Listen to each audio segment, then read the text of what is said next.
My son threw me out of his house on Christmas Eve. Mom, you're not needed here. Minutes later, they never imagined.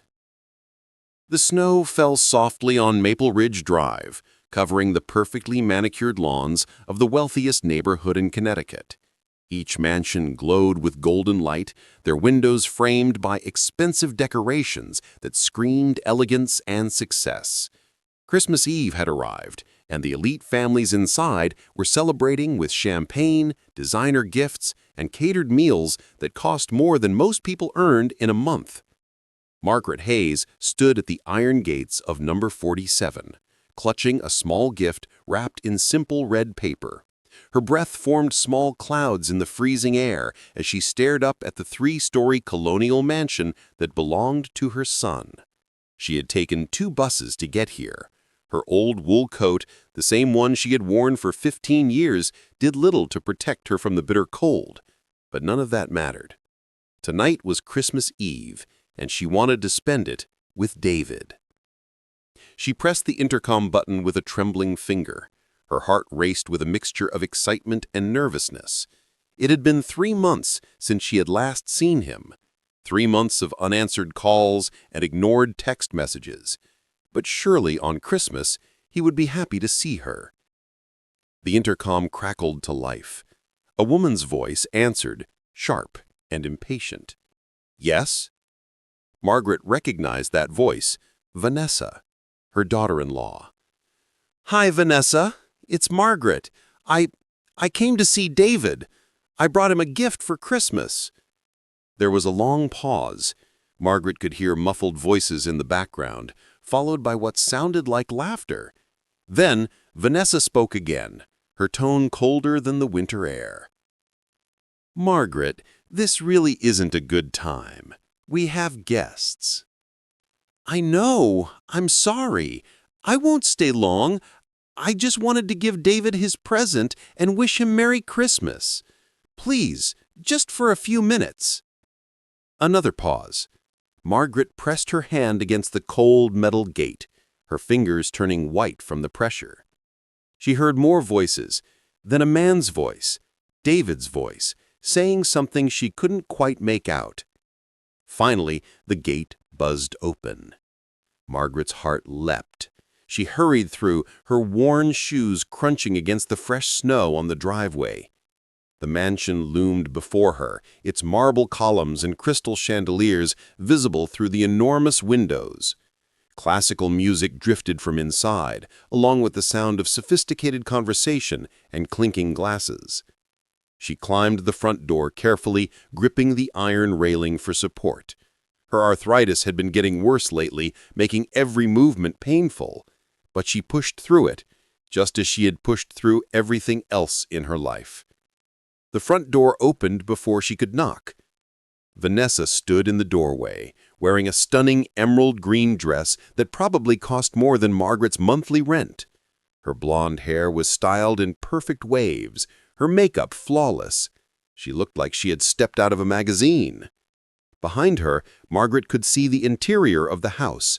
Marble floors, a grand staircase with a red carpet runner, and a massive Christmas tree decorated with what looked like real gold ornaments. Come in, but please be quick, Vanessa said, not bothering to hide her irritation. She didn't step aside to let Margaret enter properly. Instead, she positioned herself in a way that made Margaret feel like an intruder. Margaret stepped inside, immediately aware of how out of place she looked. Her old coat dripped melted snow onto the pristine marble floor. Her shoes left wet marks. She could feel the eyes of the guests in the living room turning toward her, their conversations faltering as they took in the sight of this elderly woman in outdated clothes, standing in the foyer. I'm sorry to interrupt, Margaret whispered, her voice barely audible. I just wanted to see David. Vanessa's smile was thin and fake. David is with his colleagues, important people. But I'll let him know you're here. She turned on her designer heels and walked toward the living room, leaving Margaret standing alone in the foyer like a piece of unwanted furniture. Margaret clutched the gift tighter to her chest. She could hear the conversations resuming in the living room, but they were different now. Quieter, more cautious. She knew they were talking about her. Moments later, David appeared. Margaret's breath caught in her throat. Her son, her beautiful boy, who she had raised with every ounce of love she possessed. He was 42 now, tall and handsome in his expensive suit. His dark hair was perfectly styled, his jaw clean-shaven. He looked successful, confident, powerful. He looked nothing like the little boy who used to climb into her lap and beg for bedtime stories. "Mom?" he said, his voice flat. He didn't smile. He didn't move to hug her. "David!" Margaret took a step forward, her eyes filling with tears. "Merry Christmas, sweetheart. I brought you something." She held out the gift with shaking hands. David glanced at the present, then back at her face. His expression was unreadable. Behind her, Margaret could see Vanessa watching from the living room doorway, her arms crossed, a smug expression on her face. Other guests had gathered around, curious about the drama unfolding. "Mom, what are you doing here?" David asked, his tone edged with something that sounded like embarrassment. "I wanted to see you. It's Christmas Eve. I thought maybe we could spend some time together, just for a little while." From the living room, one of the guests, a woman in a designer dress, whispered something to the person next to her. They both looked at Margaret with a mixture of pity and disdain. Vanessa stepped forward, placing her hand on David's arm. "Darling, maybe it's better if your mother comes back another time, when we don't have company." Her voice was sweet, but her eyes were cold and calculating. David nodded slowly, as if considering his wife's words for the first time. He looked at Margaret again, and for a brief moment, she thought she saw a flicker of the boy she had raised. But it vanished as quickly as it appeared. "Mom, Vanessa's right. This isn't a good time. You should go." The words hit Margaret like a physical blow. Her hands trembled so badly that she nearly dropped the gift. "David, please. I just want to spend a few minutes with you. It's Christmas."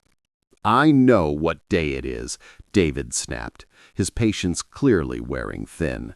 "But you can't just show up unannounced and expect me to drop everything. I have responsibilities, a career, a life." "I'm your mother," Margaret whispered, tears streaming down her wrinkled cheeks. "Doesn't that mean anything?" The living room had gone completely silent now. Every guest was watching the scene unfold, their champagne glasses frozen halfway to their lips. The classical music continued to play, creating a surreal backdrop to the heartbreak happening in the foyer. Vanessa's grip on David's arm tightened. She leaned close to him and whispered something in his ear.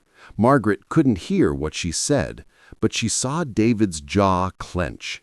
He looked at his mother with something that resembled shame, but it was mixed with irritation and something else, something that looked disturbingly like resentment. "Mom," David said, his voice low and harsh, "you need to understand something. My life has changed. I'm not the same person I was when I was growing up in that tiny apartment. I've worked hard to get where I am. Vanessa and I have built something here. We have a certain lifestyle, certain expectations." Margaret shook her head, confusion and pain mixing in her chest. "I don't understand. What are you saying?"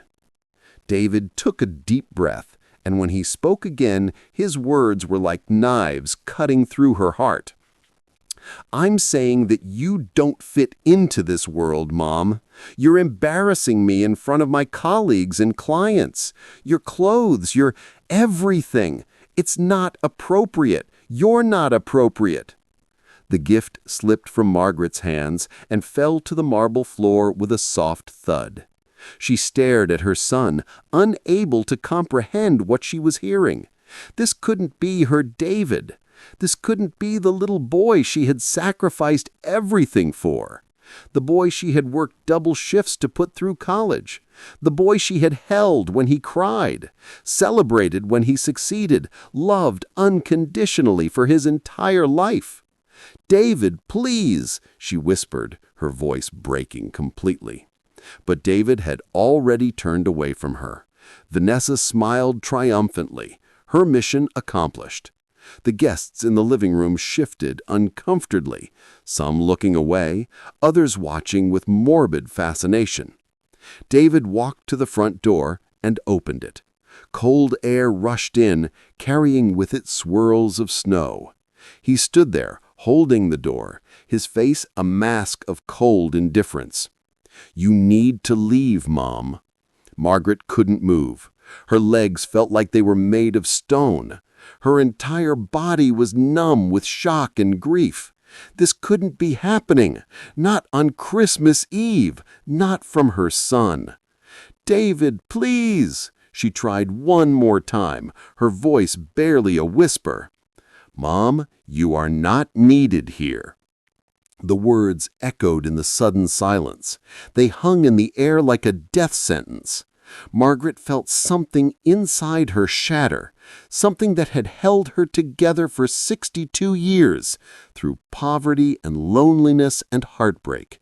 It was her hope, her love, her reason for existing. She looked at her son one last time, searching his face for any sign of the boy she had raised. But he was gone.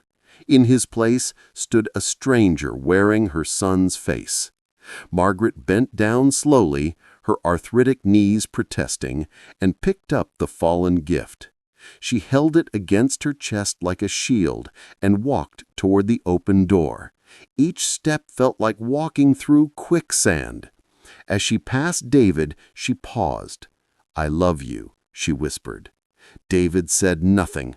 He didn't even look at her. Margaret stepped out into the snow. The door closed behind her with a final, decisive click. She stood on the front steps for a moment, staring at the closed door, waiting for it to open again, waiting for David to rush out and apologize, to tell her it was all a terrible mistake, to hug her and beg for forgiveness. But the door remained closed. Behind it, she could hear the party resuming. Laughter, music, the clinking of glasses, life going on as if she had never existed. Margaret walked down the steps, her vision blurred by tears. The snow was falling harder now, covering her hair and shoulders with white. The gate buzzed opened automatically as she approached, then closed behind her with a mechanical hum. She stood on the sidewalk, alone in the darkness, with nowhere to go. The buses had stopped running hours ago. It was Christmas Eve, and she was miles from her small apartment. The cold was seeping through her coat, into her bones, but she barely felt it. The physical cold was nothing compared to the ice that had formed around her heart. She looked down at the gift in her hands. Inside was a watch she had saved for months to buy. It wasn't expensive, but it was engraved with the words, "To David, my son, my joy, love always, Mom." Margaret's knees buckled, and she sank down on a bench at the bus stop. The snow continued to fall, covering her like a blanket. She sat there, holding the rejected gift, and wept. Not just for tonight, but for everything.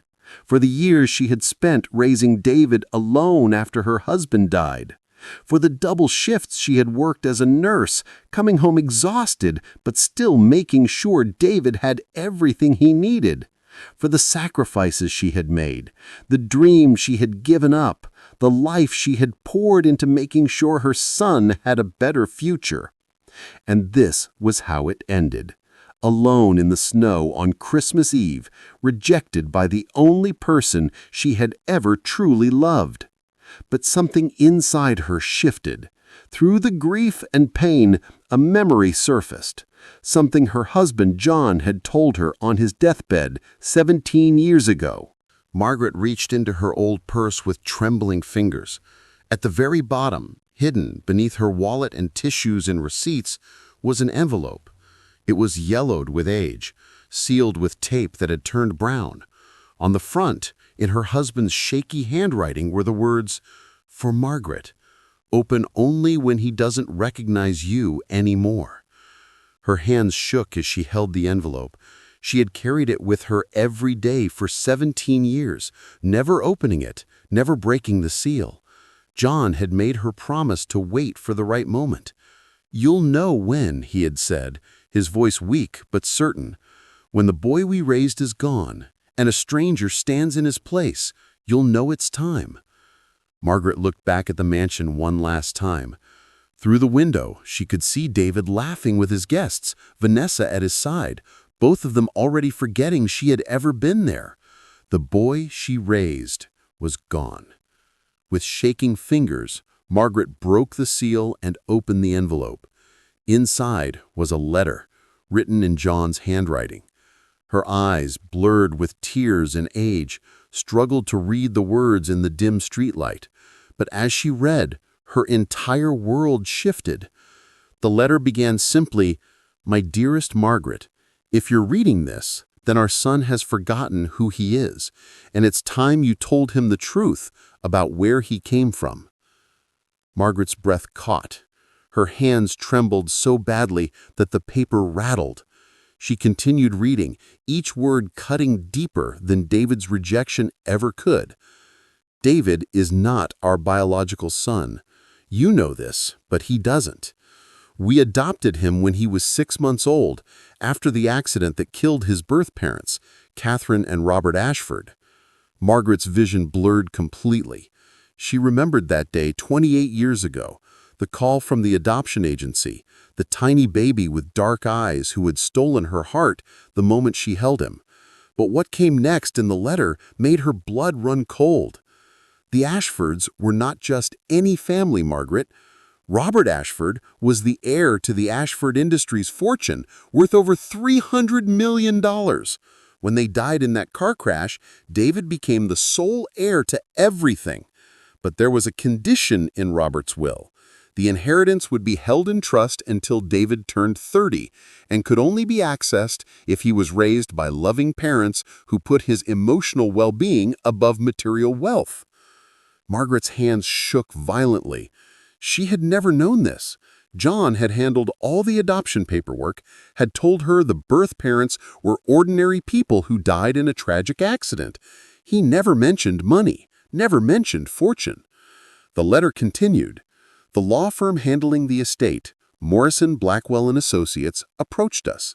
They said we could raise David and receive a small monthly stipend, or we could sign away his inheritance in exchange for a large lump sum. Margaret, we chose love. We chose to raise him with values, not money. We signed papers refusing the lump sum, agreeing to let the inheritance remain in trust until David was old enough to handle it. But there's something you need to know. When David turned 30, the law firm was supposed to contact him and reveal his true heritage. They never did." Margaret's tears fell onto the paper, smudging the ink. Her mind raced. David was 42 now. 12 years had passed since he should have been told. The letter's final paragraph made her gasp. "If you're reading this, it means David has lost his way. He's forgotten what we taught him about love, family, and integrity. The money is his by right, Margaret, but more importantly, the truth is his by right. There's a sealed document in our safety deposit box at First National Bank, box number 247. The key is taped to the back of our wedding photo in your bedroom. Inside is all the proof you need. When the time comes, when he's ready to remember who he really is, show him the truth. But only when he's ready. Only when he's lost everything that doesn't matter so he can find everything that does. I love you, Margaret. You were the best mother any child could have asked for. Even if David forgets that, I never will. Yours always, John." Margaret sat in the falling snow, The letter clutched in her frozen hands, her world completely shattered and reconstructed in the span of 5 minutes. David didn't know who he was. He didn't know where he came from. He didn't know that the fortune he had worked so hard to build with his career was nothing compared to the fortune that already belonged to him by birth. But more than that, he didn't know that she and John had chosen poverty to give him love. They had chosen struggle to give him values. They had chosen sacrifice to give him a real childhood, untainted by the knowledge of wealth and inheritance. And now, 28 years later, he had rejected her, cast her out like garbage, told her she wasn't needed. Margaret stood slowly, her body aching from the cold and the emotional devastation. She looked down at the letter in her hands, then at the mansion where her son celebrated with people who would never love him the way she did. The snow fell harder, covering the street in white. Christmas lights twinkled in the windows of the surrounding mansions. Somewhere in the distance, church bells began to ring, marking the arrival of Christmas Day. Margaret folded the letter carefully and placed it back in her purse. She picked up the rejected gift and began walking down the street, her footsteps leaving lonely tracks in the fresh snow. She didn't know where she was going. She didn't know what would happen next. But she knew one thing with absolute certainty: the truth would come out. And when it did, David's perfect world would crumble just as completely as her heart had tonight. But that revelation was still to come. For now, she walked alone through the snow, a mother abandoned by her son, carrying secrets that would change everything. The walk back to her apartment took Margaret nearly 3 hours. By the time she climbed the stairs to her third-floor unit in the old building on the east side of town, her entire body was numb. Not just from the cold, but from the emotional devastation that had hollowed her out completely. She unlocked the door with frozen fingers and stepped inside. The apartment was small, just one bedroom, a tiny kitchen, and a living room that barely fit a couch and television. But it was clean, and it was hers. The radiator hissed in the corner, providing minimal heat. A small plastic Christmas tree sat on the table by the window, decorated with handmade ornaments from David's childhood. Paper snowflakes he had cut in first grade. A clay star he had painted in art class. A photo of the two of them from his high school graduation, both smiling, both happy, both unaware that this moment would come. Margaret set down her purse and the rejected gift. She stood in the middle of the room, still wearing her wet coat, and stared at the Christmas tree. The memories came flooding back. David as a little boy, running through this apartment, laughing, playing, asking her endless questions about the world. David as a teenager, studying at the kitchen table while she worked night shifts at the hospital. David as a young man, graduating from law school, hugging her tightly and whispering, "I couldn't have done this without you, Mom." When had it changed? When had her son become this stranger who looked at her with shame instead of love? She knew the answer, even though it hurt to admit it. Vanessa. 3 years ago, David had met Vanessa Thornton at a corporate event. She was beautiful, sophisticated, from old money. She had seen potential in David, not the man he was, but the man he could become if he severed ties with his past, with his humble beginnings, with his mother. The transformation had been gradual.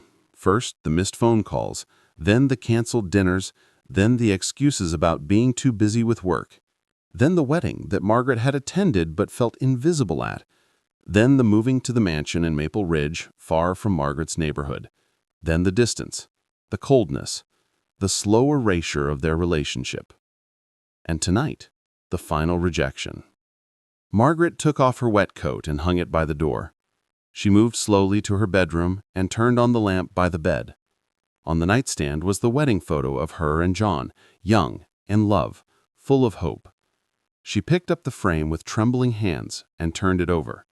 There, taped to the back, exactly as John had said, was a small silver key. Margaret held it in her palm, staring at it. This key unlocked the truth. This key unlocked David's past, his heritage, his identity.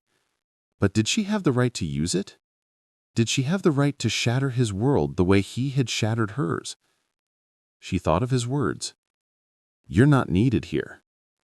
She thought of the way he had looked at her, with embarrassment, with shame, with cold indifference. She thought of the years she had sacrificed, the love she had poured into him, the life she had given up to make sure he had everything he needed. Margaret closed her fist around the key. Not yet. Not tonight. The truth was a weapon, and weapons should only be used when absolutely necessary. For now, she would wait. She would watch. She would see if David came to his senses on his own. But deep in her heart, she knew he wouldn't.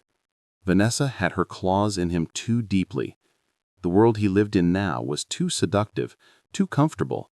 He would never look back at the old apartment, the humble beginnings, the mother who loved him more than life itself. Margaret changed into her nightgown and climbed into bed. The sheets were cold. The apartment was silent except for the hissing radiator. Outside, the snow continued to fall, covering the city in white. She closed her eyes, but sleep wouldn't come. All she could see was David's face. All she could hear were his words. All she could feel was the emptiness where her heart used to be. 3 days passed in a blur of pain and isolation. Margaret called in sick to the hospital where she worked part-time as a nurse. She couldn't face people, couldn't pretend everything was fine. She spent those 3 days in her apartment, barely eating, barely sleeping, replaying the events of Christmas Eve over and over in her mind. On the 4th day, December 28th, she forced herself to get out of bed. She showered, dressed, and made coffee. She stood at the window, looking out at the gray winter sky, and made a decision. She needed to know the truth, all of it. Whatever John had hidden in that safety deposit box, she needed to see it. Not to weaponize it against David, but to understand. To know who her son really was, and who he should have been. Margaret took the bus to First National Bank in the downtown district. The building was old and imposing, with marble columns and brass fixtures. She felt small and out of place as she entered, her worn coat and simple clothes marking her as someone who didn't belong in a place that dealt with wealth and power. She approached the front desk, where a young woman with perfect makeup smiled professionally. "How can I help you?" "I need to access a safety deposit box. Box number 247, Margaret said quietly. "And your name?" "Margaret Hayes." The box was in my late husband's name, John Hayes, but I'm listed as a secondary holder. More typing, then a nod. "Yes, I see it here. May I see your identification and the key?" Margaret handed over her driver's license and the small silver key. The woman examined both, made some notes, then smiled again. "Follow me, please." They descended a staircase into the vault area of the bank. The walls were thick, the lighting dim. Safety deposit boxes lined the walls, each one hiding secrets and valuables. The woman led Margaret to box 247, inserted her master key and Margaret's key simultaneously, and turned them. The box slid out. "Take as much time as you need. There's a private room just down the hall when you're ready." She left Margaret alone with the box. Margaret carried it to the private room, a small space with a table and chair, windowless and silent. She sat down and stared at the metal box for a long moment, her heart pounding. Then she opened it. Inside were documents, papers yellowed with age but preserved carefully. Margaret spread them out on the table with shaking hands. The first document was a birth certificate, not David's, but his original birth certificate, issued before the adoption. It listed his birth name as David Robert Ashford, born to Catherine Ann Ashford and Robert James Ashford, born October 15th, 28 years ago, at St. Mary's Hospital. The second was a death certificate. Both parents killed in a car accident when David was 6 months old, survived by one infant son. The third document was the will of Robert James Ashford. Margaret read it carefully, her hands trembling. It was exactly as John's letter had described. The entire Ashford estate, including Ashford Industries, multiple properties, investments, and liquid assets totaling $300 million, was to be held in trust for David until he turned 30.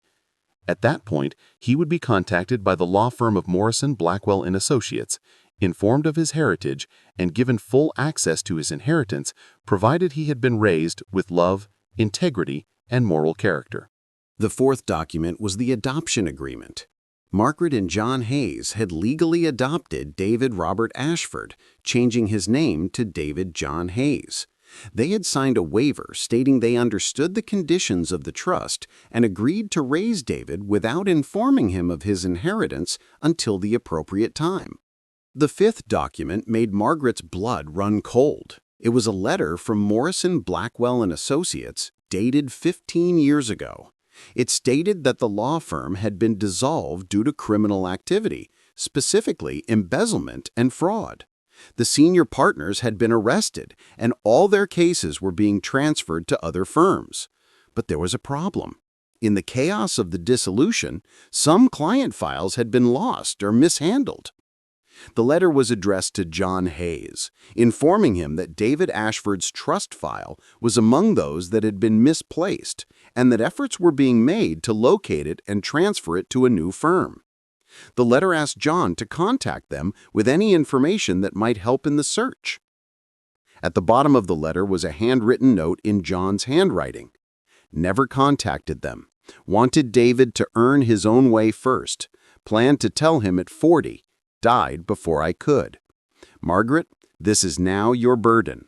Choose wisely when to reveal the truth. J. Margaret sat back in the chair, her mind reeling. The law firm had been dissolved. The trust had been lost in the chaos. David had never been contacted on his 30th birthday because no one knew where to find him. The money, the inheritance, everything that was rightfully his, it was still sitting somewhere, unclaimed, waiting for someone to come forward with proof of identity. And she had that proof, right here in this box. The final document was a letter addressed to David, written by his birth father, Robert Ashford, to be given to him when he turned 30. Margaret's hand shook as she unfolded it. She knew she shouldn't read it. It was meant for David, but she needed to know what kind of man his birth father had been.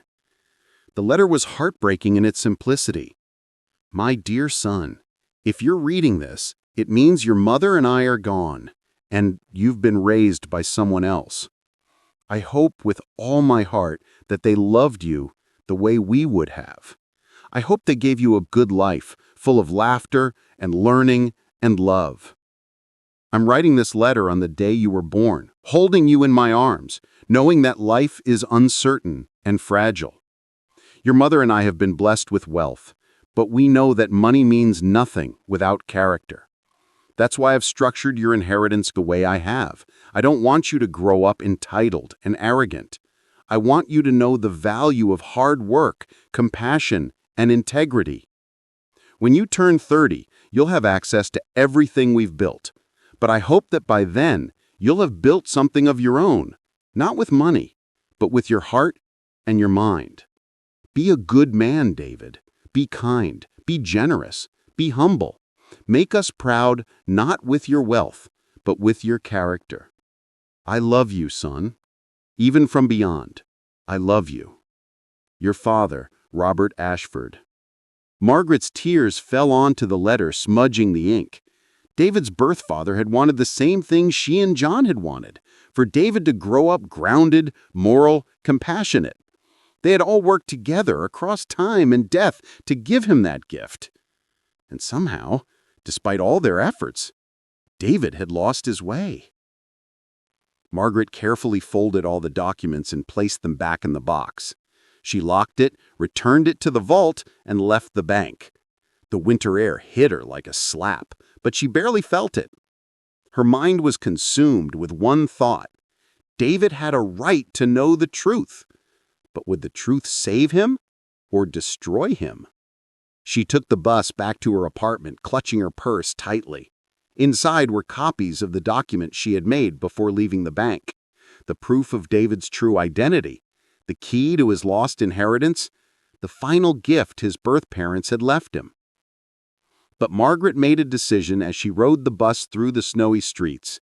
She would not give him these documents out of spite or revenge. She would not use his inheritance as a weapon to hurt him for hurting her. That wasn't love. That was manipulation, the very thing Vanessa was doing to him. No, she would wait. She would wait until David came to his senses, until he remembered who he really was deep down, until the stranger wearing his face disappeared and her son returned. And if he never did, if he remained lost in his world of wealth and superficiality and coldness, then she would take the truth to her grave. Because love didn't demand recognition. Love didn't require gratitude. Love simply existed, unconditional and eternal, even when it was rejected and forgotten. Margaret arrived home as the sun set, painting the sky in shades of gray and purple. She climbed the stairs to her apartment, unlocked the door, and stepped inside. Everything was exactly as she had left it. The small Christmas tree, the old furniture, the memories that filled every corner. She placed the copied documents in a drawer in her bedroom, underneath old photo albums and letters. Then she made herself tea and sat by the window, watching the city lights flicker to life in the darkness. Somewhere across town, David was living his life without her. Going to work, coming home to his mansion, sleeping next to Vanessa, completely unaware that his entire existence was built on a foundation of secrets and lies. Margaret sipped her tea and waited. For what, she wasn't entirely sure. A sign, a miracle, a moment of clarity that would bring her son back to her. But deep in her heart, she knew the truth. Sometimes people had to lose everything before they could find what really mattered. And David still had everything he thought was important. It would take a catastrophe to wake him up. And that catastrophe was coming, whether he knew it or not. 2 weeks passed. January arrived with bitter cold and endless snow. Margaret returned to her part-time nursing shifts at the hospital, forcing herself to go through the motions of normal life. But inside, she was hollow. Every day she checked her phone, hoping for a message from David, an apology, an explanation, anything that showed he regretted what he had done. But the phone remained silent. At the hospital, Margaret worked in the geriatric ward, caring for elderly patients who had no family, no visitors, no one who remembered they existed. It was heartbreaking work, but it gave her perspective. At least David was alive. At least he was healthy. At least he had the option to come back to her, even if he chose not to. On January 10th, a Thursday afternoon, Margaret was checking vitals on one of her patients when her supervisor approached her. "Margaret, there's someone here to see you. Says it's urgent." Margaret's heart leapt. David! It had to be David! He had come to apologize. He had come to make things right. She hurried to the waiting room, hope flooding through her veins for the first time in weeks. But when she entered the room, her hope shattered. It wasn't David. It was a man in his mid-50s, wearing an expensive suit and carrying a leather briefcase. He had salt and pepper hair, sharp blue eyes, and the bearing of someone used to being in control. "Mrs. Hayes?" he asked, standing as she entered. "Yes," Margaret said, confusion replacing hope. "Who are you?" The man extended his hand. "My name is Edward Blackwell. I'm an attorney. I need to speak with you about a matter of great importance regarding your son, David." Margaret's blood ran cold. Had something happened to David? Was he hurt? In trouble? "Is he okay?" she asked immediately. "He's fine," Edward assured her, "but we need to talk. Is there somewhere private we can speak?" Margaret led him to a small consultation room down the hall. They sat across from each other at a table, and Edward opened his briefcase, pulling out several documents. "Mrs. Hayes, I'll get straight to the point. I represent the restructured firm formerly known as Morrison, Blackwell & Associates. My father was one of the senior partners who was arrested for embezzlement 15 years ago. He died in prison 5 years ago, but before he died, he gave me a list of clients whose cases had been mishandled during the firm's collapse. One of those clients was the estate of Robert and Catherine Ashford. Margaret's hands gripped the edge of the table. She said nothing. Edward continued. I've spent the past 3 years tracking down lost trust files and attempting to make amends for my father's crimes. 2 days ago, I located the Ashford file. Mrs. Hayes, are you aware that your son David is the sole heir to the Ashford fortune? Margaret hesitated, then nodded slowly. I found out recently. My late husband left me documents explaining everything. Edward looked relieved. Then you understand the magnitude of what I'm about to tell you. The trust has been sitting unclaimed for 12 years.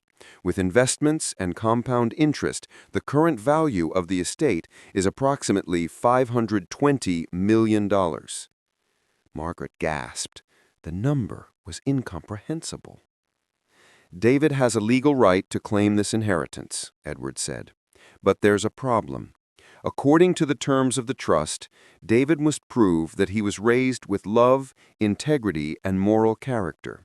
The trustee, that would be me as the representative of the restructured firm, has the authority to determine whether that condition has been met before releasing the funds. Margaret's mind raced. What are you saying? Edward's expression became serious. I'm saying that I need to evaluate David's character before I can release the inheritance. I've done some preliminary research. Your son is a successful corporate attorney. He has an impressive career. But I've also heard rumors. What kind of rumors? Margaret asked, though she already knew. That he's changed, that he's become arrogant, materialistic, obsessed with status, that he's distanced himself from his roots. He paused. Mrs. Hayes, I need to ask you something, and I need you to be completely honest with me. Does your son still possess the integrity and moral character his birth father wanted him to have? The question hung in the air like a death sentence. Margaret thought of Christmas Eve.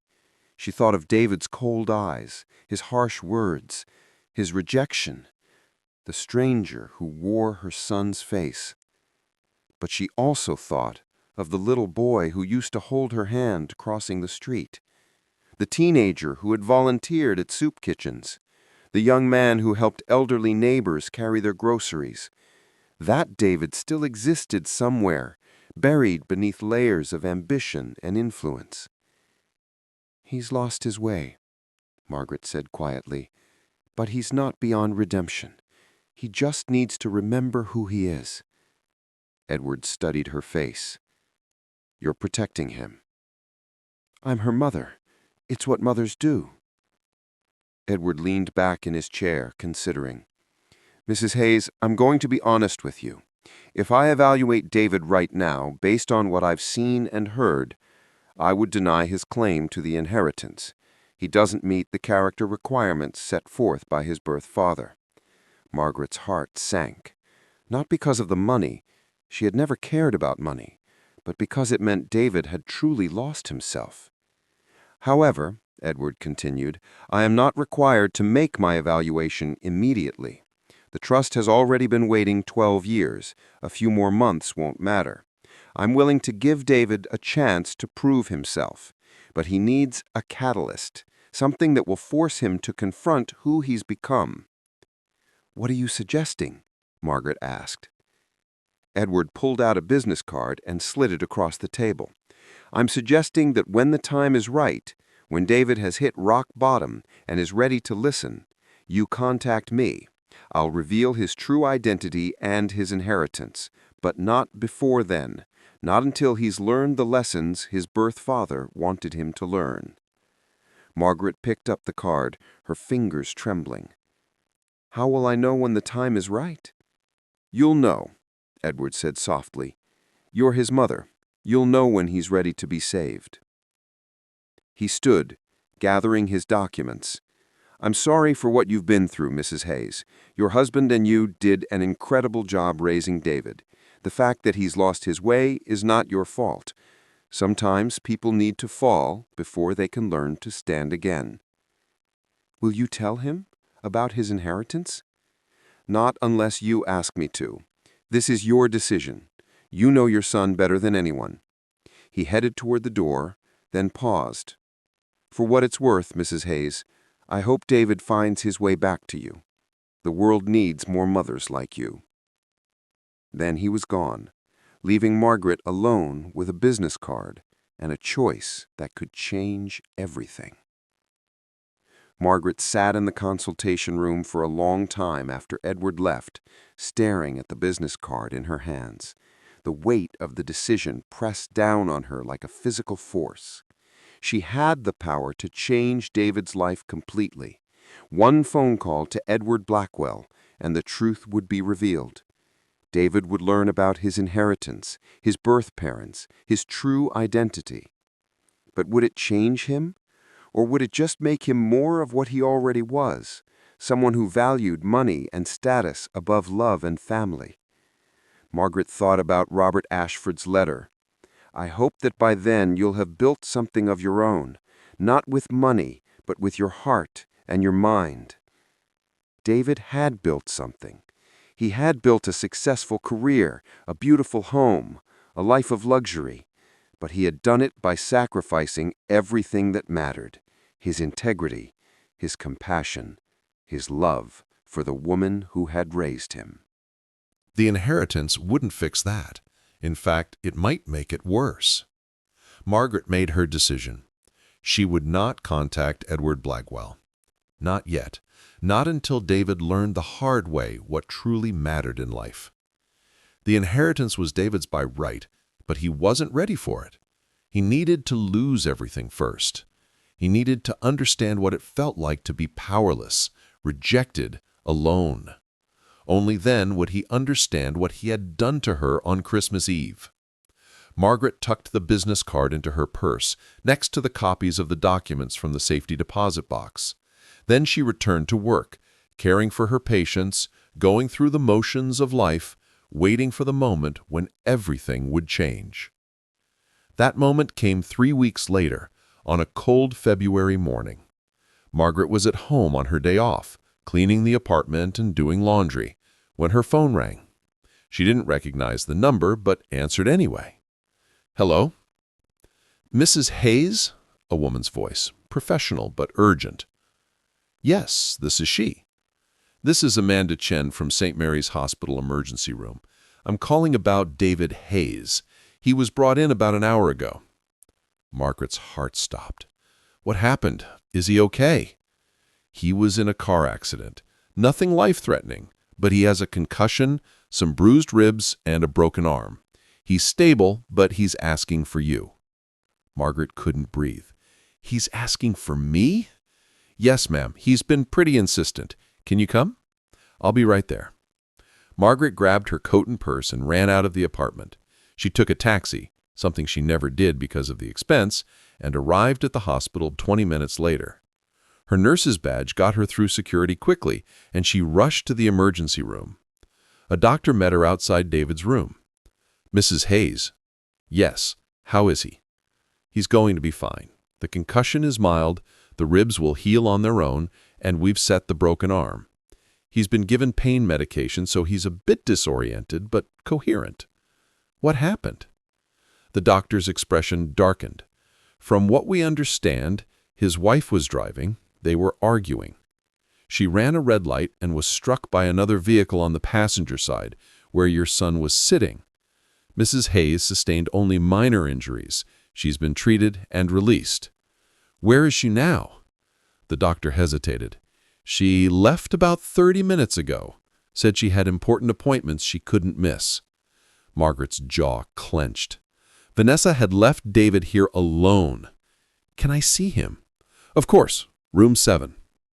Margaret pushed open the door and stepped inside.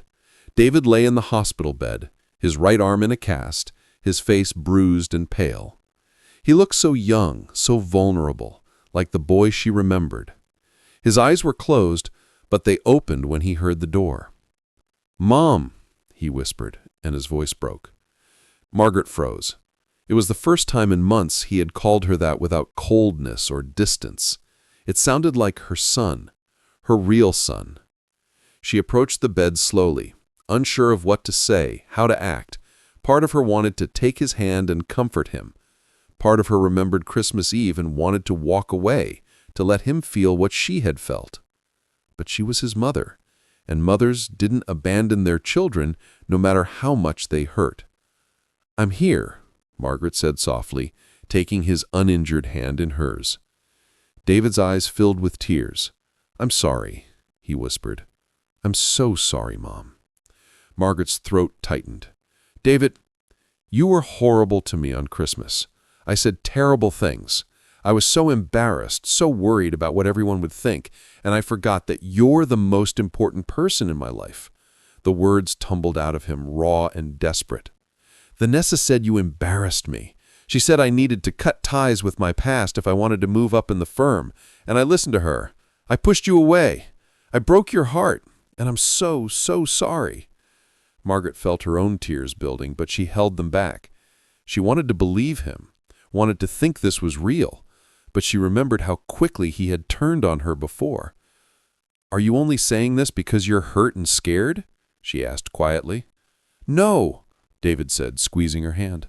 "I've been thinking about you every day since Christmas. I couldn't sleep, couldn't focus. I kept seeing your face when I told you to leave. I kept hearing your voice when you said you loved me. And I realized I threw away the best thing in my life for people who don't actually care about me. What about Vanessa?" David's face hardened. "Vanessa left me here. She was driving because she was angry that I missed a client dinner to visit you. I finally worked up the courage to go see you yesterday, but you weren't home. We were fighting about it when she ran the red light, and you know what she said when they brought me to the hospital? She said I was being dramatic, that it was just a broken arm, that she had a charity lunch and she couldn't miss." His voice cracked. "She left me here alone, Mom. She didn't even stay to make sure I was okay." Margaret closed her eyes. She didn't feel victorious or vindicated. She just felt sad. Sad for David, who had chosen the wrong person and was now paying the price. "You came to see me yesterday?" Margaret asked. "Yes. I brought flowers. I was going to apologize for everything. But you weren't there, and I didn't know where you were, and Vanessa started saying I was being ridiculous, that I didn't deserve an apology, that I was weak for wanting to see you." David looked at his mother with eyes that finally saw her clearly. "I almost believed her, Mom. I almost turned around and went home. But then I remembered when I was in law school, studying for the bar exam. I was so stressed, so convinced I was going to fail. And you sat with me all night quizzing me, making me coffee, telling me I could do it. You believed in me when I didn't believe in myself.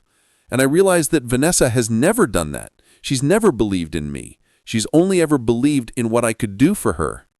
Margaret sat down in the chair next to the bed, still holding David's hand. She wanted to say so many things, wanted to tell him about the inheritance, about his birth parents, about the truth that would change everything. But this wasn't the right moment. David was vulnerable, emotional, influenced by pain medication and trauma. This needed to happen when he was clear-headed and strong. "What are you going to do?" Margaret asked instead. "I don't know," David admitted. "I built my whole life around Vanessa and the career she pushed me into. If I walk away from that, I'm not sure who I am anymore." "You're my son," Margaret said firmly. "That's who you are, and that's enough." David's tears finally fell. "I don't deserve you." Love isn't about deserving, David. It's about choosing. And I choose you. Always. They sat together in silence for a while, David drifting in and out of sleep from the medication, Margaret watching over him like she had when he was a child. The years fell away. The pain receded. For a moment, they were just mother and son again, connected by a bond that even rejection couldn't fully break. But Margaret knew this was just the beginning. David had apologized, but words were easy. Actions were harder. He needed to prove that this change was real, not just a temporary emotion brought on by pain and fear. and she needed to decide when to tell him the truth about who he really was. The door opened, and Margaret tensed, expecting Vanessa. But it was the doctor again. "Mrs. Hayes, we're going to keep your son overnight for observation because of the concussion. You're welcome to stay with him if you'd like." "Thank you," Margaret said. "I will." The doctor nodded and left. Margaret settled into the uncomfortable hospital chair, prepared to spend the night watching over her son. David opened his eyes again. "Mom, I'm here. Will you forgive me? For Christmas? For everything?" Margaret looked at her son, broken, vulnerable, finally seeing clearly after months of blindness. She thought about the inheritance waiting for him. She thought about the truth that would change his life. She thought about the choice she had to make. "I forgive you," she said softly. "But David, forgiveness isn't the end. It's the beginning. You need to decide who you want to be. Not for Vanessa, not for your career, for yourself." "I know," David whispered. "And I think I need to start over. Go back to the beginning. Remember what you and Dad taught me." Margaret smiled through her tears. "Your father would be proud to hear you say that. I wish he was here." "He is," Margaret said, touching her heart. "He's always here, and he's watching over you." David closed his eyes, exhausted and medicated. Within minutes, he was asleep.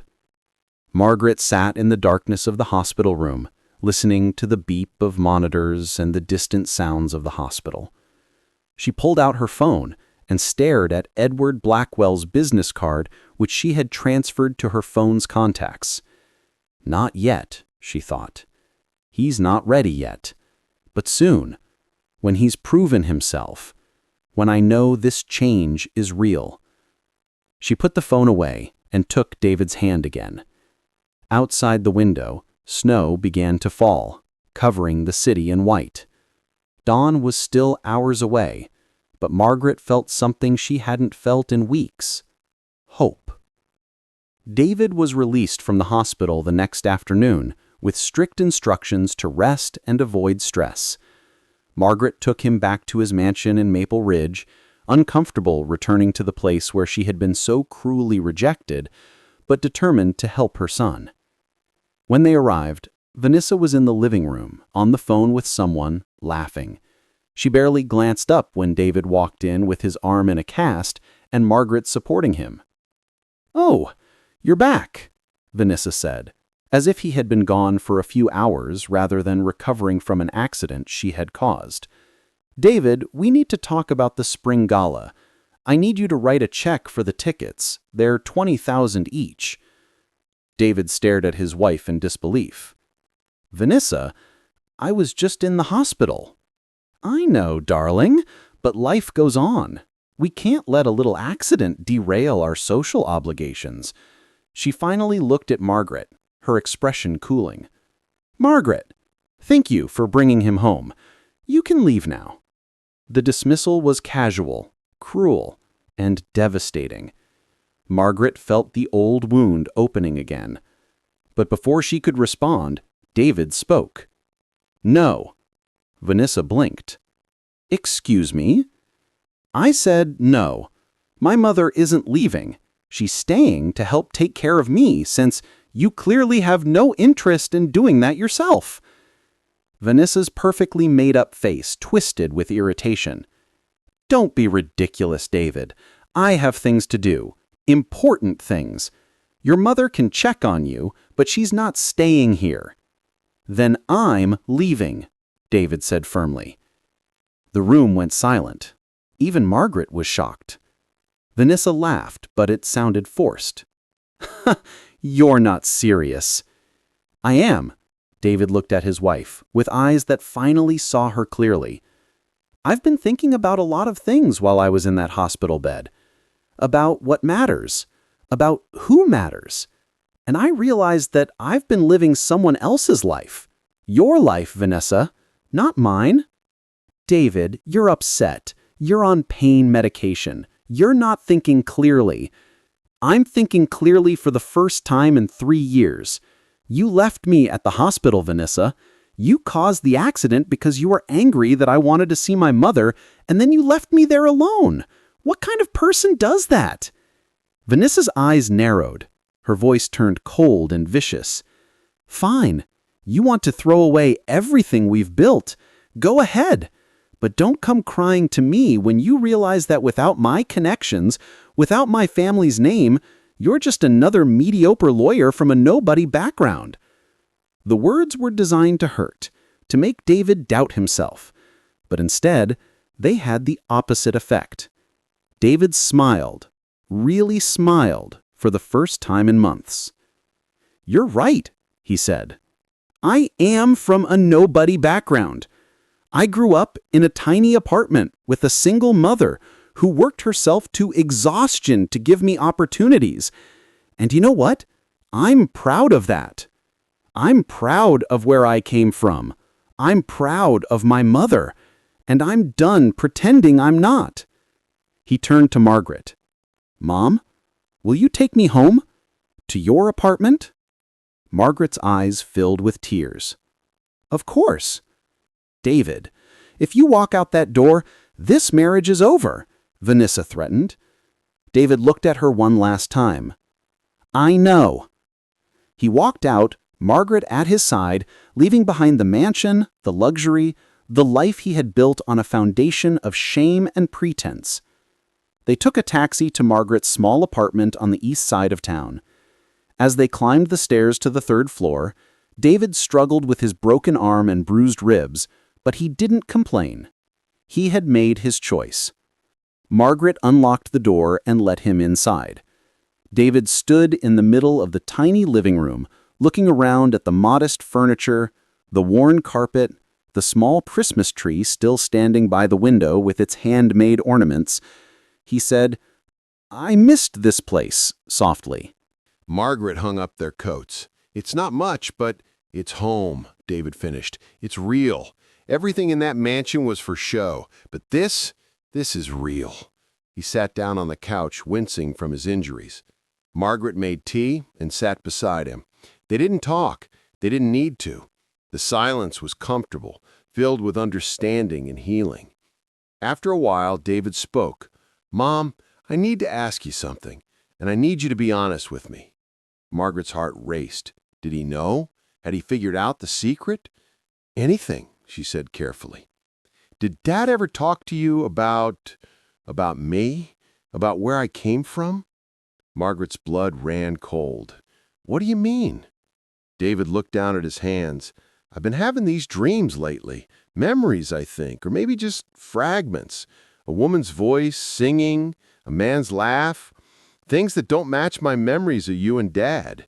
And sometimes I feel like there's something I should know. Something important. Am I crazy? Margaret's hands trembled. This was the moment. She could tell him everything right now. About the adoption, about his birth parents, about the inheritance. But something held her back. He was injured, vulnerable, still processing the collapse of his marriage. Was this the right time to completely shatter his understanding of who he was? David, she said carefully, your father and I loved you more than anything in the world. You are our son in every way that matters. But there are things about your past, about your birth, that we never discussed because we wanted you to grow up feeling secure and loved, not different or special or burdened by knowledge that might have shaped you in ways we couldn't predict. David looked at her, his eyes searching. Are you saying I'm adopted? Margaret's heart pounded. Yes. The word hung in the air. David's expression shifted through several emotions, shock, confusion, something that looked like relief. I knew it, he whispered. Somewhere deep down, I always knew. I don't look like you or Dad.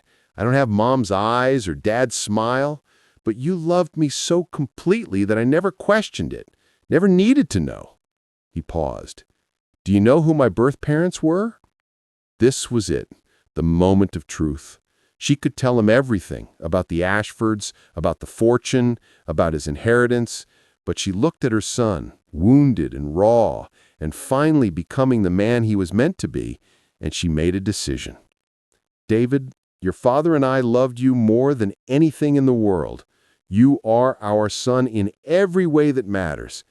But there are things about your past, about your birth, that we never discussed because we wanted you to grow up feeling secure and loved, not different or special or burdened by knowledge that might have shaped you in ways we couldn't predict. David looked at her, his eyes searching. Are you saying I'm adopted? Margaret's heart pounded. Yes. The word hung in the air. David's expression shifted through several emotions: shock, confusion, something that looked like relief. I knew it, he whispered. Somewhere deep down I always knew. I don't look like you or Dad. I don't have Mom's eyes or Dad's smile, but you loved me so completely that I never questioned it, never needed to know.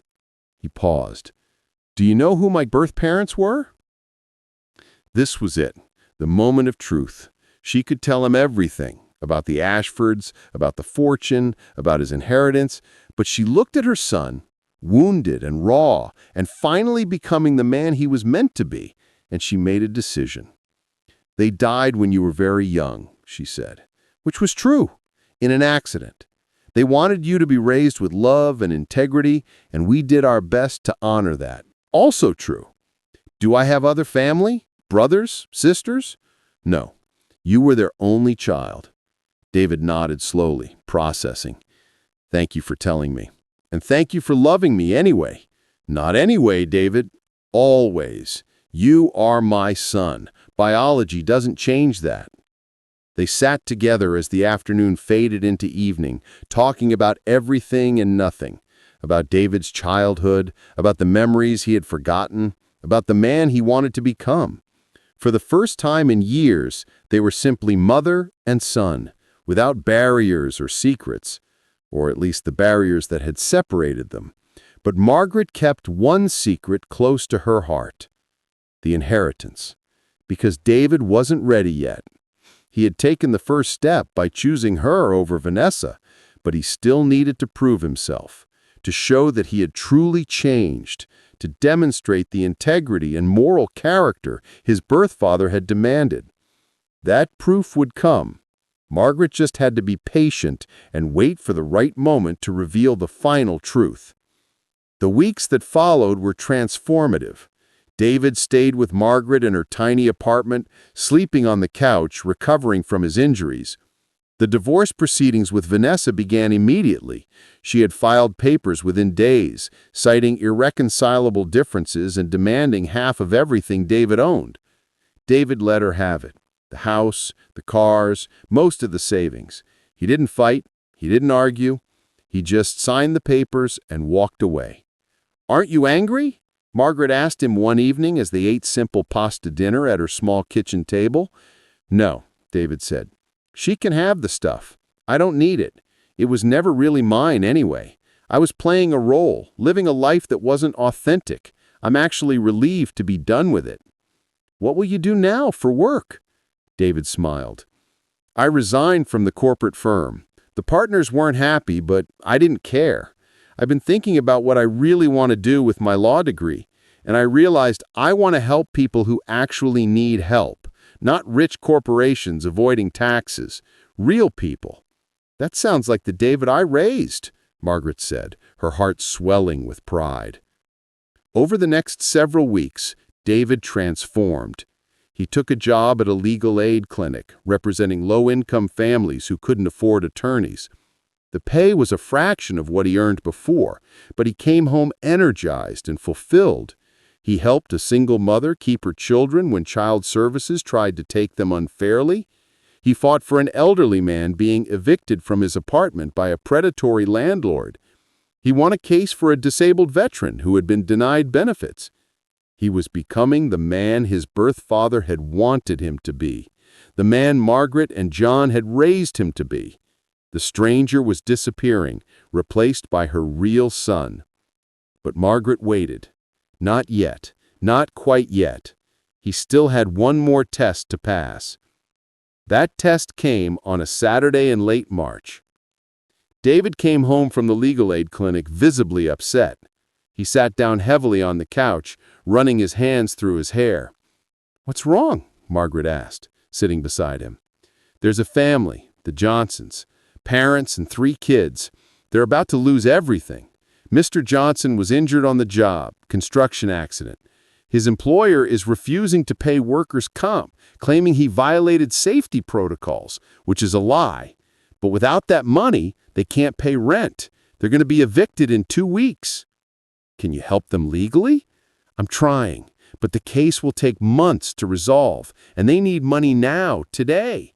I looked into emergency assistance programs, but they don't qualify because Mr. Johnson technically still has a job. He's just on unpaid medical leave."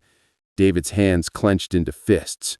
"Mom, they have 3 little kids. The youngest is 5. They're going to be on the street because some corporate lawyer is more interested in saving the company money than doing what's right."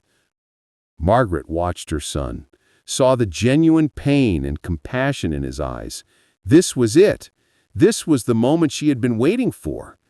"How much do they need?" I asked quietly. $5,000 for rent, food, and utilities until the case settles. David laughed bitterly. 6 months ago, I wouldn't have blinked at that amount, would have spent it on a dinner party or a new suit. But now, he gestured at the tiny apartment, I have about $800 in my bank account. I've called every charity, every assistance program. Nothing. Margaret stood and went to her bedroom. She returned with her purse and pulled out her checkbook, something she rarely used anymore. She wrote a check for $5,000 and handed it to David. He stared at it in shock. "Mom, no. I can't take your money. You're living on a nurse's pension and part-time work. This is probably everything you have saved." "It is," Margaret said calmly, "and I want you to give it to the Johnson family." "Mom, David, your father and I spent our entire lives putting other people first. We could have chosen differently, could have lived for ourselves, but we chose to pour our love and resources into you and into helping others. That's what real wealth is. Not money in a bank account, but the ability to make a difference when it matters most." She pressed the check into his hand. "Give this to them. Help them. That's what we raised you to do." David's eyes filled with tears. He looked at the check, then at his mother, then back at the check. "I'll pay you back, every penny, as soon as I can." "I know you will," Margaret said, "not because I need it, but because that's the kind of man you are." David hugged his mother tightly, careful of his healing arm. "Thank you. Thank you for never giving up on me." That afternoon, David delivered the check to the Johnson family. Margaret didn't go with him. This was something he needed to do himself. When he returned hours later, his face was streaked with tears, but he was smiling. "They cried. Mrs. Johnson hugged me and cried. The kids drew me pictures. Mr. Johnson shook my hand and said I saved his family." David sat down, overwhelmed.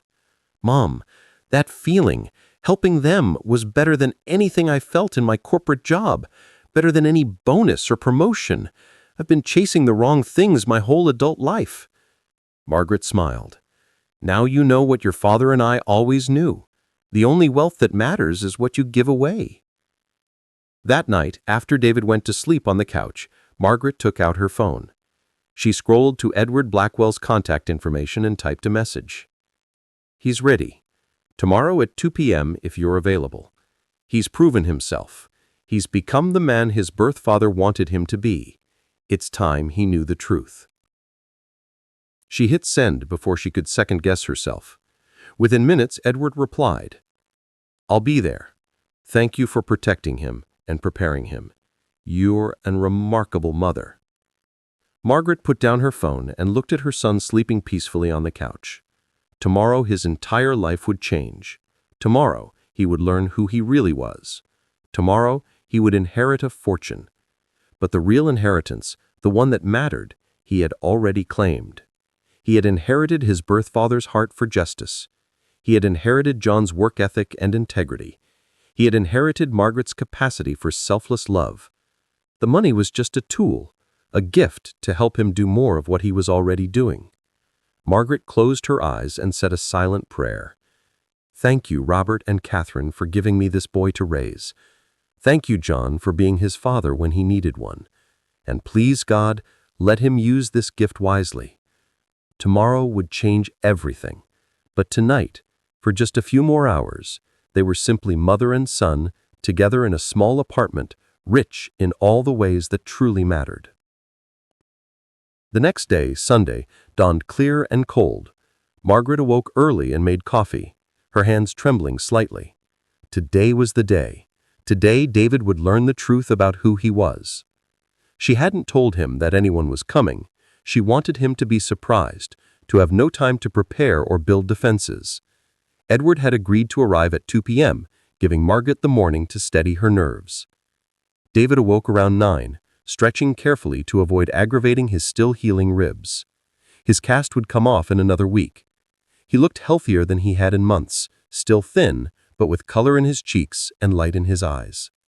"Morning, Mom," he said, heading to the tiny kitchen to pour himself coffee. "Morning, sweetheart. How did you sleep?" "Actually, better than I have in years," he said, sat at the small table by the window. "I was thinking, once I get the cast off, I want to find my own place. I can't keep sleeping on your couch forever." "You can stay as long as you need," Margaret said, sitting across from him. "I know, but I need to stand on my own 2 feet, start fresh, build a life based on what actually matters. I was also thinking about my birth parents. You said they died in an accident. Do you know anything else about them? What they were like?" Margaret's heart clenched. "They were good people. Your birth father wrote you a letter before he died. I have it, if you want to read it." David's eyes widened. "Really? Yes, I want to read it. Why didn't you tell me sooner?" "Because you weren't ready. You needed to become who you are now before you could appreciate what he had to say." Margaret retrieved the letter from the safety deposit documents she had hidden in her bedroom. She handed it to David with trembling hands. He unfolded it carefully and began to read. Margaret watched his face as he absorbed his birth father's words. Shock, emotion, understanding, tears. When he finished, he looked up at his mother. "He wanted me to grow up with integrity and character, not with money, but with heart." "Yes," Margaret said calmly, "and you have. Despite losing your way for a while, you found yourself again.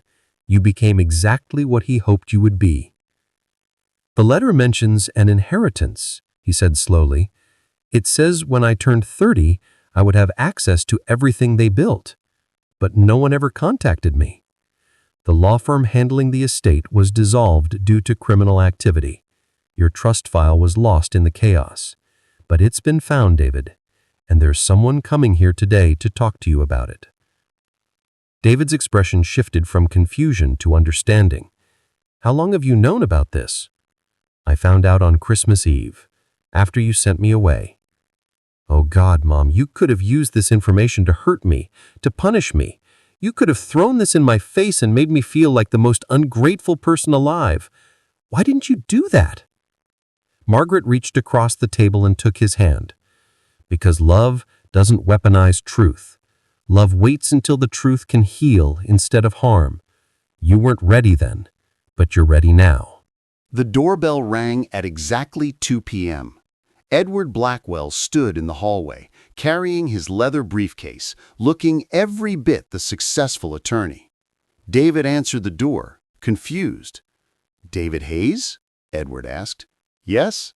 My name is Edward Blackwell. I'm an attorney representing the restructured firm that handled your birth parents' estate. May I come in?" David looked at Margaret, who nodded. They all sat in the small living room, Margaret and David on the couch, Edward in the worn armchair. Edward opened his briefcase and pulled out documents. "Mr. Hayes, I'm here to inform you that you are the sole heir to the estate of Robert and Catherine Ashford. Your birth parents were wealthy individuals who died in a car accident when you were 6 months old. They left their entire fortune in trust for you, with specific conditions." David's hands gripped the edge of the couch. "What kind of conditions?" "That you be raised with love, integrity, and moral character.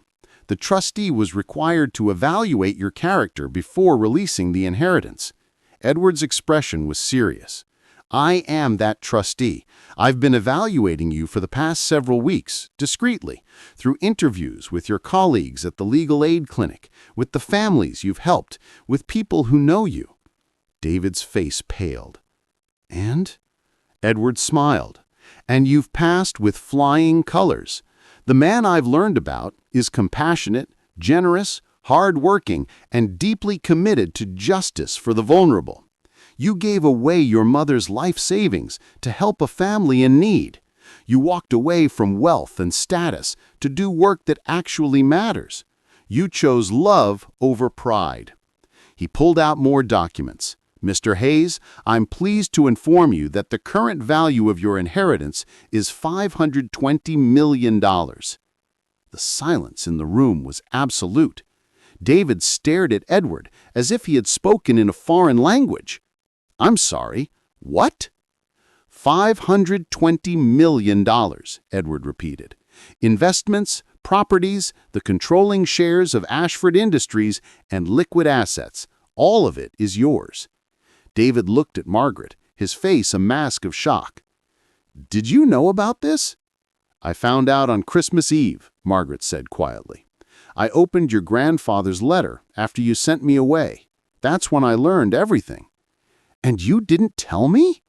You aren't ready, Margaret said firmly. If I had told you then, when you were still lost in superficiality and status, what would you have done?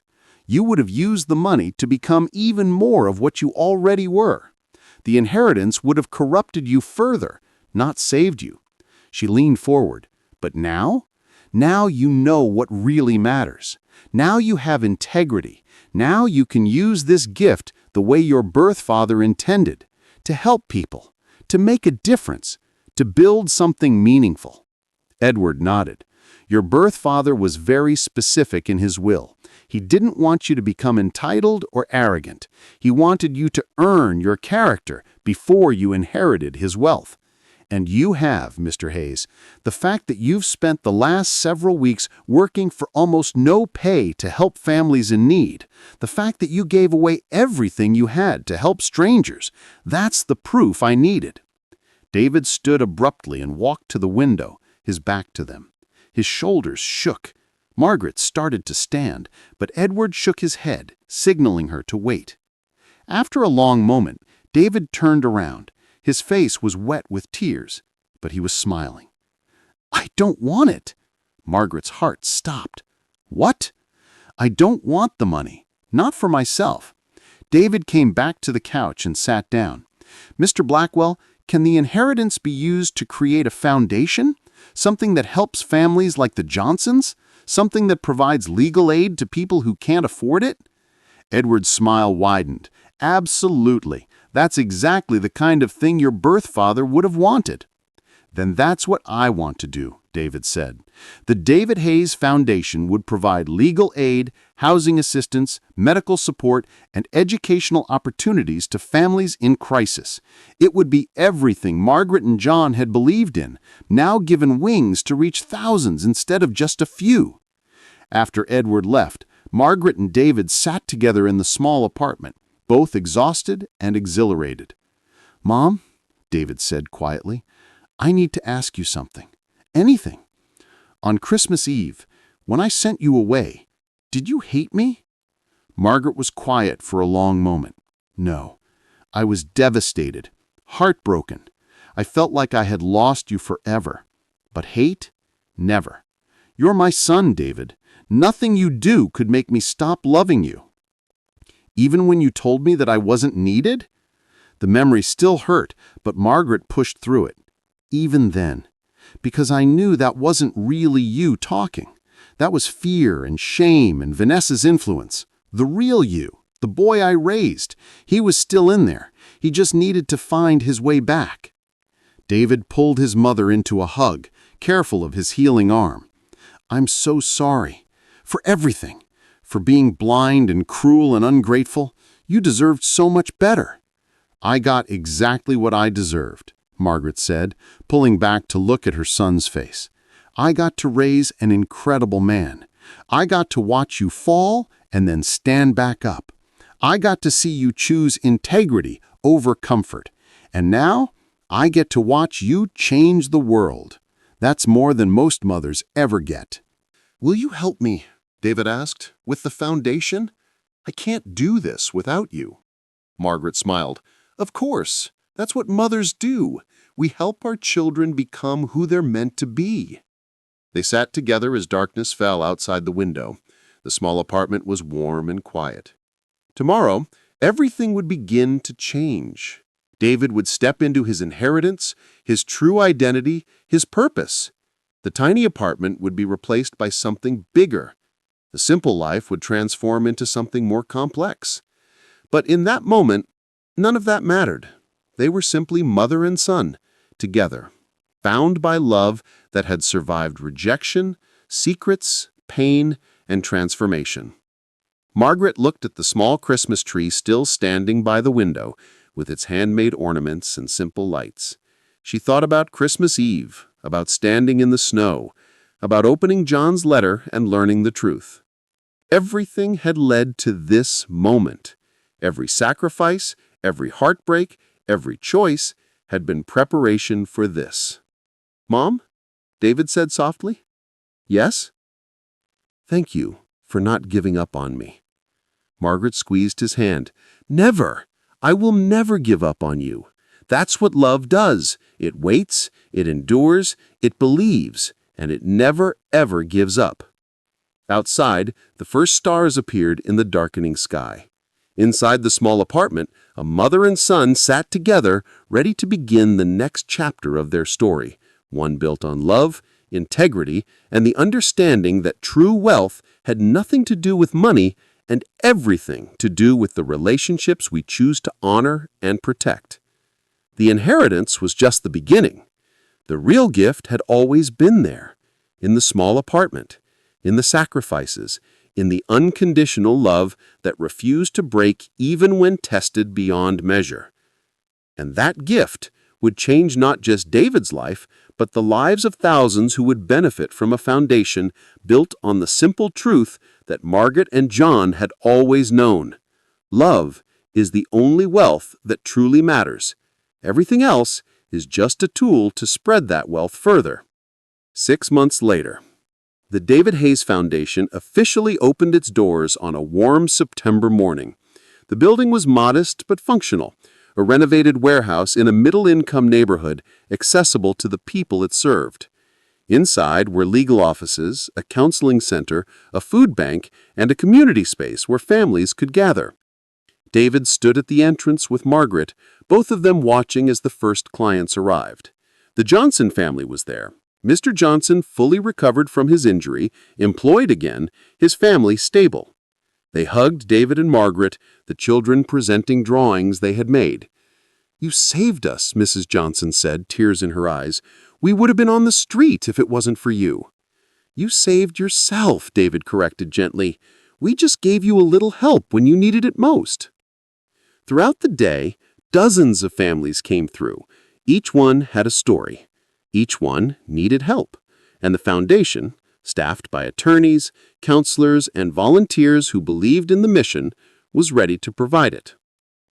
Vanessa's divorce had been finalized 3 months earlier. She had taken half of David's pre-inheritance assets, which amounted to very little after he had walked away from the corporate job. She had tried to claim a portion of the inheritance, but Edward Blackwell's legal team had made it clear that the Ashford estate was not marital property. Vanessa had disappeared after that, marrying a hedge fund manager within weeks. David had heard she was miserable, but refused to admit it. He felt nothing but pity for her. She had spent her whole life chasing wealth and status, never understanding that neither could fill the emptiness inside her. David had moved into a comfortable but not extravagant apartment near the foundation. He worked 60-hour weeks, but unlike his corporate job, he came home energized instead of drained. Every case he won, every family he helped, every child he kept housed and fed, it filled him with purpose. Margaret had retired from nursing, but volunteered at the foundation 3 days a week, providing emotional support to families in crisis. She had finally allowed David to convince her to move into a better apartment, larger, safer, with an elevator, but she had refused anything too fancy. "I don't need much," she insisted. "I just need to be near you and near the work." As the sun set on opening day, Margaret and David stood together on the steps of the foundation, watching the last families leave. "Your father would be so proud," Margaret said softly. "Both of them, John and Robert. They would see this and know that every sacrifice was worth it." David put his arm around his mother's shoulders. "This is because of you, Mom. You could have given up on me, could have told me the truth out of spite when I hurt you, but you waited until I was ready. You loved me even when I was unlovable. This foundation exists because you refused to let me stay lost. You were never lost, just temporarily confused about the direction, but you always knew the way home. You just needed to remember." They sat together in comfortable silence, watching the city lights flicker on in the growing darkness. "Mom?" David said after a while. "Yes? Do you remember what you said to me on Christmas Eve, right before I closed the door?" Margaret's throat tightened. "I said I loved you." "And I said nothing," David said, his voice cracked. "I let you walk away into the snow without responding. That's the moment I regret most. Not the words I said before, but the words I didn't say then." "You've said them since," Margaret reminded him gently. "Many times." "I know, but I want to say them now, in this moment, on the day we open something built on love and second chances." David turned to face his mother fully. "I love you, Mom. Thank you for being my mother. Thank you for choosing me. Thank you for never giving up on me. Thank you for teaching me what real wealth looks like. I am who I am because of you." Margaret's tears fell freely. "And I am who I am because I got to be your mother. You gave my life meaning, David. Raising you was the greatest privilege of my life." They hugged tightly, mother and son, standing on the steps of a foundation built on the simple but profound truth that love transforms everything it touches. Behind them, the foundation sign glowed in the darkness. The David Hayes Foundation, where love becomes action. Below it, in smaller letters, was an inscription: "In memory of Robert and Catherine Ashford, and in honor of John and Margaret Hayes, parents who understood that the greatest inheritance is love." The journey from Christmas Eve to this moment had been painful, transformative, and ultimately redemptive. David had been thrown out into the snow, broken and lost. But that breaking had been necessary. It had shattered the false self he had built and revealed the true self underneath, the man his parents, both biological and adoptive, had hoped he would become. And Margaret, who had walked alone in the snow that night with a broken heart, now stood with her son in the warm glow of purpose and healing. Her patience had been rewarded. Her love had been vindicated. Her choice to wait for the right moment to reveal the truth had saved David from becoming someone who valued money over meaning. The inheritance had been claimed, but the real wealth, the love, the integrity, the compassion, the commitment to justice, that had been earned through sacrifice and transformation. As they turned to go inside, Margaret looked up at the night sky and whispered a prayer of gratitude to John, who had protected the secret and guided them even from beyond, to Robert and Catherine, who had trusted strangers to raise their son with love, to God, who had walked with them through the darkness and brought them into the light, and to David, her son, who had lost his way but found it again, who had been broken but healed, who had rejected love but learned to embrace it again. The journey was far from over. There would be more families to help, more lives to change, more work to do. But they would do it together, mother and son, bound by a love that had survived the ultimate test and emerged stronger than ever.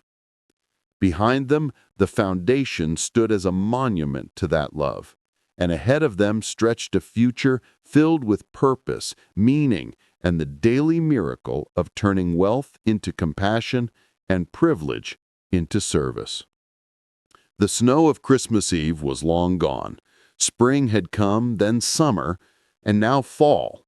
But the memory of that night remained, not as a wound, but as a reminder that sometimes we have to lose everything to find what truly matters, that sometimes we have to walk through darkness to appreciate the light, that sometimes we have to be broken before we can be made whole. David had been thrown out into the snow and told he wasn't needed, but he had risen from that snow transformed, understanding finally that being needed wasn't the point.